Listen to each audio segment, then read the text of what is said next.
মাধ্যাকর্ষণ প্রতিরোধকারী মলম আবিষ্কার হওয়ার পর থেকে পৃথিবীতে নানা রকম উড়ানযন্ত্র আবিষ্কারের একটা খুব হিড়িক পড়ে গেছে।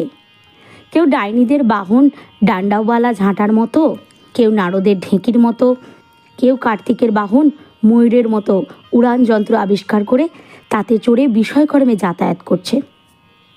আকাশে তাই সবসময়ই নানা রকম জিনিস উঠতে দেখা যায়, এমনকি কৃত্রিম পাখনাওয়ালা মানুষকেও। সালটা 3589। ইতিমধ্যে চাঁদ, মঙ্গল এবং শুক্র গ্রহে মানুষ ল্যাবরেটরি স্থাপন করেছে। সূর্যের আরও 2টি গ্রহ আবিষ্কৃত হয়েছে এবং জানা গেছে আর কোনো গ্রহ নেই। মহাকাশের নক্ষত্রপুঞ্জের দিকে হাজার হাজার মানুষ আলোর চেয়েও গতিবেগ সম্পন্ন মহাকাশযানে রওনা হয়ে গেছে 150 বছর আগে থেকে, এবং এখনও অনেকে যাচ্ছে। কাছে পিঠে যারা গেছে তাদের ফেরার সময় হয়ে এলো। তবে সেটা 1 মিনিট পর না 100 বছর পর তা জানবার উপায় নেই। তা বলে পৃথিবীর মানুষেরা হাল ছাড়েনি। সেই 150 বছর আগে যারা জন্মেছিল তারা সকলেই সশরীরে বর্তমান। আজকাল পৃথিবীতে মানুষ মরে না। যারা মহাকাশে গেছে তারা ফিরে এসে সেই আমলের লোকেদের দেখতে পাবে। তবে সব মানুষই বেঁচে আছে বলে নতুন মানুষের জন্মও আর হচ্ছে না। গত 150 বছরের মধ্যে কেউ পৃথিবীতে শিশুর কান্না শোনেনি। এদিকে ঘরে ঘরে মানুষ এত বেশি বিজ্ঞান নিয়ে বুঁদ হয়ে আছে যে প্রতি ঘরের প্রত্যেকেই কোনো না কোনো বিজ্ঞানের বিজ্ঞানী। বিজ্ঞান ছাড়া অন্য কোনো চর্চাই নেই।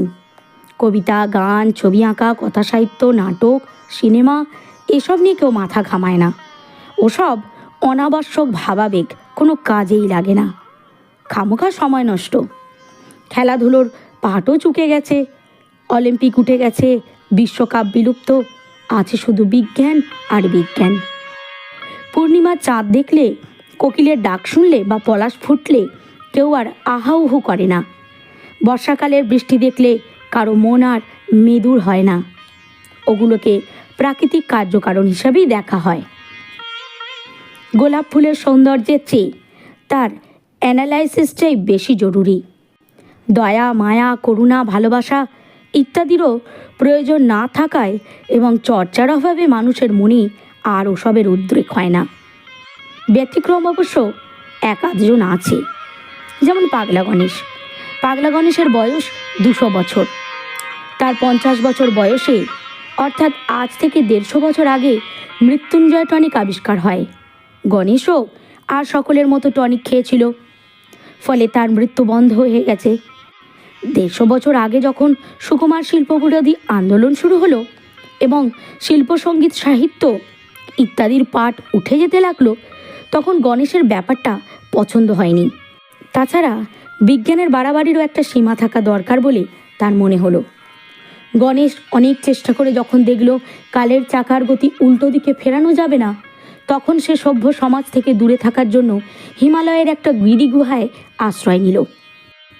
তা বলে হিমালয় যে খুব নির্জন জায়গা তা নয়। এভারেস্টের চূড়া চেঁচে অবজারভেটরি হয়েছে, রূপকুণ্ডে বায়োকেমিস্ট্রির ল্যাবরেটরি, কেটু, কাঞ্চনজঙ্ঘা, যমুনোত্রী, গঙ্গোত্রী, মানস সরোবর সর্বত্রই নানা ধরনের গবেষণাগার। সমুদ্রের তলাতেও চলছে নানা রকম পরীক্ষা নিরীক্ষা। অর্থাৎ ভূগর্ভে, ভূপৃষ্ঠে এবং অন্তরিক্ষে কোথাও নিপাট নির্জনতা নেই। পৃথিবীর জনসংখ্যা যে খুব বেশি তা নয়, কিন্তু তারা সমস্ত পৃথিবীতে এমনভাবে ছড়িয়ে ছিটিয়ে আছে যে নির্জনতা খুঁজে পাওয়া খুব কঠিন কাজ। এই তো আজ সকাল থেকে গণেশ বসে কবিতা লিখছে।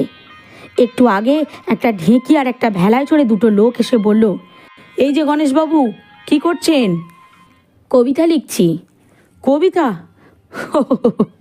তা আপনার কবিতা শুনছেই বা কে আর পড়ছেই বা কে? আকাশ শুনছে, বাতাস শুনছে, প্রকৃতি শুনছে। কবিতার পাতা বাতাসে ভাসিয়ে দিচ্ছি, যদি কেউ কুড়িয়ে পায় আর পড়তে ইচ্ছে হয় তো পড়বে। কদিন আগে সন্ধেবেলা গণেশ একদিন গলা ছেড়ে গান গাইছিল। তার গানের গলা বেশ ভালোই। হঠাৎ দুটো পাখাওয়ালা লোক লাসা থেকে ইসলামাবাদ যেতে যেতে নেমে এসে রীতিমতো ধমক দিয়ে বলল, ও মশাই, অমন বিকট শব্দ করছেন কেন? শব্দ কি? যে গান। গান? ওকে কি গান বলে নাকি? ধুর মশাই, যে বিটকেল শব্দ। একদিন পাহাড়ের গায়ে যান্ত্রিক বাটালি দিয়ে পাথর কেটে ছবি আঁকছিল গণেশ। হঠাৎ একটা ধামা নেমে এলো। এক মহিলা খুব আগ্রহের সঙ্গে বলে চললেন, এটা কিসের সার্কিট ডিজাইন বলুন তো? বেশ ইন্টারেস্টিং মনে হচ্ছে। ডিজাইন নয়, ছবি, খেয়াল খুশির ছবি। ভদ্রমহিলা চোখের পলক না ফেলে কিছুক্ষণ তাকিয়ে থেকে বললেন, খেয়ে দে আর কাজ নেই, ছবি হচ্ছে। গণেশ জানে একা সে পৃথিবীর গতি কিছুতেই উল্টে দিতে পারবে না, কিন্তু একা বসে বসে যে নিজের মনের মতো কিছু করবে তারও উপায় নেই। এই মৃত্যুহীন জীবন, এই অন্তহীন আয়ু কি এভাবেই যন্ত্রণার মধ্যে কাটাতে হবে? সুইসাইড করেও কোনো লাভ নেই। আজকাল মরা মানুষকে বাঁচিয়ে তোলা শক্ত কাজ তো নয়ই, বরং পৃথিবীর জনসংখ্যা ভারসাম্য রাখতে তা করা আবশ্যিক। গণেশের 3 ছেলে 1 মেয়ে। বড় ছেলের বয়স 174 বছর, মেজর 171, ছোট ছেলের 168 এবং মেয়ের বয়স 166। প্রত্যেকেই কৃতি বিজ্ঞানী। তারা অবশ্য বাপের কাছে আসে না, অন্তত গত 100 বছরের মধ্যে নয়। গণেশ তাদের মুখশ্রী ভুলে গেছে। গণেশের স্ত্রী ক্যালিফোর্নিয়া মহাকাশ গবেষণা কেন্দ্রে কাজ করতেন। 150 বছর আগে তিনি অ্যান্ড্রোমিডান নক্ষত্রপুঞ্জে রওনা হয়ে যান, এখনও ফেরেননি। আজ সকালে গণেশকে কবিতায় পেয়েছে। কবিতা লিখছে আর ভাসিয়ে দিচ্ছে বাতাসে। কবিতার কাগজগুলো বাতাসে কাটা ঘুড়ির মতো লাট খাচ্ছে, ঘুরছে ফিরছে, ভাসছে, পাক খাচ্ছে, তারপর পাহাড়ের গা বেয়ে গড়িয়ে গড়িয়ে চলে যাচ্ছে অনেক দূর। প্রতিদিন যত কবিতা লিখছে গণেশ সবই এইভাবে ভাসিয়ে দিয়েছে। যদি কারো কাছে পৌঁছয়, যদি কেউ পড়ে। আকাশে একটা পিঁপে ভাসছিল, গণেশ লক্ষ্য করেনি। পিঁপেটা ধীরে ধীরে নেমে এলো। নামলো একজন পুলিশম্যান। গণেশকে সসম্ভ্রমে অভিবাদন করে বলল, স্যার, এককালে আপনি যখন কলকাতার সায়েন্স কলেজে মাইক্রো ইলেকট্রনিক্স পড়াতেন, তখন আমি আপনার ছাত্র ছিলাম। কিন্তু এসব আপনি কি করছেন? পাহাড়ময় কাগজ ছড়াচ্ছেন কেন? এটা কি কোনো নতুন ধরনের গবেষণা? গণেশ মাথা নাড়ল। না হে না, ওসব গবেষণা টবেষণা আমি ভুলে গেছি। আমি পৃথিবীকে বাঁচানোর চেষ্টা করছি। তার মানে পৃথিবীতে দিব্যি বেঁচে আছে, মরার কোনো লক্ষণই নেই। মরছে, পৃথিবী মরছে, পরে টের পাবে। এ কাগজগুলো কি কোনো প্রেসক্রিপশন, পৃথিবীর বাঁচাবার ওষুধ? ঠিক তাই, ওগুলো কবিতা, তুমি পড়ে দেখতে পারো। লোকটা মাথার হেলমেট খুলে মাথা চুলকে হতভম্বের মতো বলল, কবিতা? হ্যাঁ, কবিতা, পড়ো। লোকটা পায়ের কাছে পড়ে থাকা একটা পাক খাওয়া কাগজ কুড়িয়ে নিয়ে কিছুক্ষণ চেয়ে রইল। কিছু বুঝলে? লোকটা অসহায়ভাবে মাথা নেড়ে বলল, কিছু বুঝতে পারছি না স্যার, কোনো দিন এ জিনিস পড়িনি। তোমার বয়স কত? 151 বছর। বাচ্চা ছেলে? আগে হ্যাঁ স্যার, আমাদের আমলে শিক্ষা নিকেতনে এসব পড়ানো হতো না। শুনেছি তারও অনেক আগে কবিতা নামে কি যেন ছিল। লোকটি নিরীহ এবং ভালো মানুষ দেখে গণেশবাবু হুকুমের সুরে বলে উঠল, মনে মনে পড়লে হবে না, জোরে জোরে পড়ো। লোকটি কাগজটার দিকে চেয়ে থেমে থেমে পড়তে লাগলো। গ্রহটি সবুজ ছিল, গাঢ় নীল জল, ফিরোজা আকাশ, কোকিলের ডাক ছিল, প্রজাপতি ফুলের সুবাস, আধো আধো বলছিল, টোলে টোলে হাঁটা ছিল। শিশু ভোলানাথ, শৈশব ভাষায় জলে, কবি যে বৃহৎ হলে নাম এলো আঘাত। থামো, বুঝলে কিছু? লোকটি মাথা নেড়ে বলে, কিছুই বুঝিনি স্যার। একটুও না? লোকটা মাথা নেড়ে বলল, শুধু মনে পড়ছে এক সময়ে আমিও টোলে টোলে হাঁটতে শিখেছিলুম। গণেশ হতাশ হলো। কবিতা তার ভালো হয়নি ঠিকই, কিন্তু না বুঝবার মতো তো নয়। লোকটা গণেশকে অভিবাদন করে চলে গেল, যেন একটু ভয়ে ভয়েই। পরদিন সকালে রোজকার মতো কবিতা লিখতে বসেছে গণেশ। এমন সময় একটা বড়সড় পিঁপে এসে সামনে নামলো। স্যার, গণেশ তাকিয়ে দেখে সেই লোকটি, সঙ্গে দুই মহিলা। আমার স্ত্রী আর মাকে সঙ্গে নিয়ে এলাম। আমার মা কবিতার ব্যাপারটা খানিকটা জানে, এরা দুজনেই কবিতা শুনতে চায়।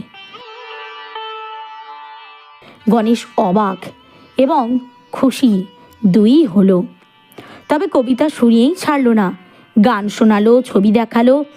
তিনজন মন্ত্রমুগ্ধ হয়ে বসে রইল। কিছু বুঝতে পারছো তোমরা? তিনজনেই মাথা নেড়ে জানালো না। লোকটা বিনীতভাবেই বলল, না বুঝলেও আমার মধ্যে কি যেন একটা হচ্ছে, কি হচ্ছে? ঠিক বোঝাতে পারবো না। পরদিন লোকটা ফের এলো, সঙ্গে আরও 4 জন পুলিশম্যান। এরা স্যার আমার সহকর্মী, কবিতা, গান, ছবির ব্যাপারটা বুঝতে চায়। গণেশ খুব খুশি। বসো বসো। 5 জন শ্রোতা ও দর্শক ঘন্টা 2 ধরে গণেশের কবিতা শুনল, গান শুনল, ছবি দেখল। কেউ ঠাট্টা বিদ্রুপ করল না, গম্ভীর হয়ে রইল। পরদিন লোকটা এলো না, কিন্তু জনাদশেক লোক এলো। পুলিশ আছে, বৈজ্ঞানিক আছে, টেকনিশিয়ান আছে। পরদিন আরও কিছু লোক বাড়ল, পরদিন আরও আরও। 1 সপ্তাহ পরে রাষ্ট্রপুঞ্জের মহাসচিব তার বিমান থেকে নামলেন গণেশের ডেরায়। এ আপনি কি কাণ্ড করেছেন? পৃথিবী যে উচ্ছন্নে গেল। লোকে গান গাইতে লেগেছে, কবিতা মক্ষ করছে, হিজিবিজি ছবি আঁকছে। গণেশ হো হো হো করে হেসে উঠে বলল, যা, তাহলে আর ভয় নেই, দুনিয়াটা বেঁচে যাবে।